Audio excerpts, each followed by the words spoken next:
zistilo sa, že Zem má tlkot srdca. No to, čo už uvedomili ľudia, už vedia úplne už dávno, roky, tak teraz vedci prvýkrát odfotili tlkot srdca Zeme. Skúste si niekedy pozrieť, čo sú to tatvické hodiny a pochopíte, ako ten celý kozmos, ako ten celý vesmír a naša Zem funguje a ako sa dá krásne nastaviť život, aby vám rytmicky fungoval. Takže mňa vždy tie vedecké ako objavy takto vždy pobavia, že wow, na čo zase tí prišli. Ale to je, viete, to je zase sa vraciam k tej viere. Tak ľudia chodia do Lourdes a stále pozerajú na sochu Panny Márie, kedy začne plakať, alebo kedy tam sa vyrojí nejaká slza.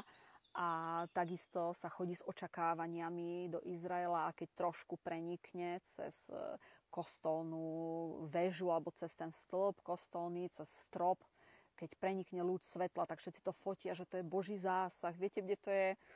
Ako mne je to dosť smiešne, pretože ja som takéto nejaké dôkazy, to ani nie sú dôkazy, ale niečo také som v živote nepotrebovala, pretože Boh je všade. Pozrite sa tu, kde sedím okolo mňa.